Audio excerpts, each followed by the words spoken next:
La Saône fait partie intégrante de la Bourgogne. C'est la colonne vertébrale du Mâconnais. Et cette rivière, il y a un homme qui en est tombé amoureux, c'est lui, Denis Di Rienzo. Et ce qu'il apprécie par-dessus tout, c'est naviguer. Les bateaux, j'ai dû tomber dedans quand j'étais tout petit et ça fait maintenant une trentaine d'années et voilà, j'en ai fait mon métier. Denis aime tellement cette rivière qu'il a décidé de créer des bateaux très particuliers.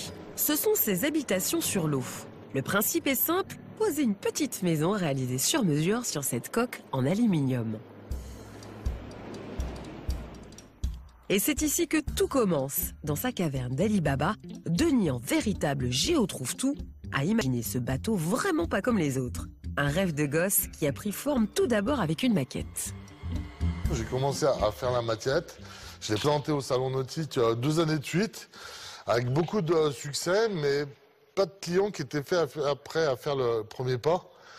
Il a fallu encore attendre quelques années qu'on ait les moyens financiers de les construire pour nous, ces 2 premiers modèles.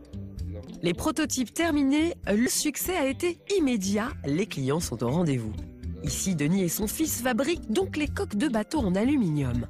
L'intérêt de ce matériau, il est léger, donc idéal pour accueillir une petite habitation.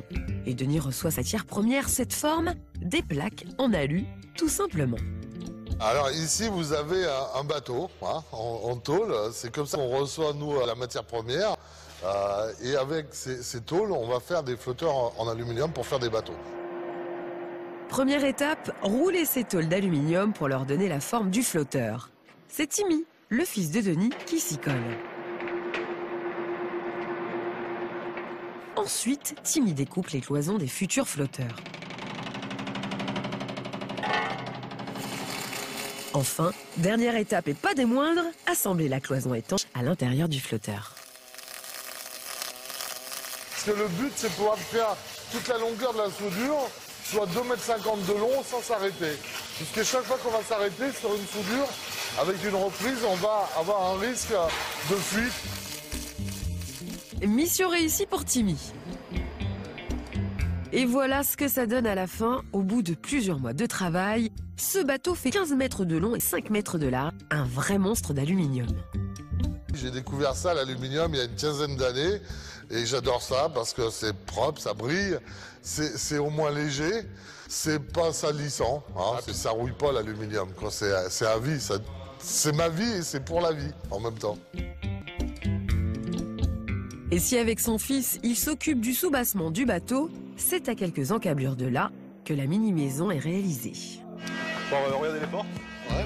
Ah ouais, ça serait ici les portes. Ici, on fabrique la partie supérieure du bateau. Que ce soit une cabine pour le navigateur, une habitation ou même un petit commerce. Franck Godard est spécialiste dans ce qu'on appelle les panneaux sandwich isolants. C'est ce qui va créer les murs et le plafond de l'habitation flottante. Un panneau sandwich, c'est ça. Pour les bateaux de Denis, nous mettons en place des panneaux sandwich. Ces panneaux sandwich sont réalisés à partir d'ici par ces différents matériaux. Ces matériaux sont des matériaux donc isolants. Là, c'est un isolant assez mince, mais on peut avoir des plus gros isolants. En ce moment, dans le chantier de Franck, il y a cette énorme barge flottante. C'est une future conserverie. Et oui, une mini-usine de pêche et de mise en conserve va tenir entre ses murs. Une vraie prouesse technique, en tout, plus de 45 mètres carrés. Et ce matin, le plafond est en train d'être ajusté. Le toit de la barge est composé de panneaux sandwich isolants aussi. Et ces panneaux sandwich sont suffisamment costauds pour pouvoir marcher dessus. Ils sont faits pour résister à une charge de 150 kg au mètre carré. Et donc la preuve que c'est très résistant dessus et ça bouge pas. Le toit est maintenant en place. Denis découvre l'avancée du chantier. Ouais, donc là, c'est la porte d'entrée. Les toilettes là. Les toilettes, local technique. Ouais, costaud là. Denis est rassuré, son chantier avec Franck se passe bien. Et maintenant que les travaux sont terminés, ce beau bateau en aluminium va pouvoir naviguer. La finalité de tout ce qu'on a pu voir ce matin, eh ben, c'est au moment où le bateau se retrouve à l'eau et là où il prend tout son sens réellement, parce que la place d'un bateau, c'est finalement sur l'eau.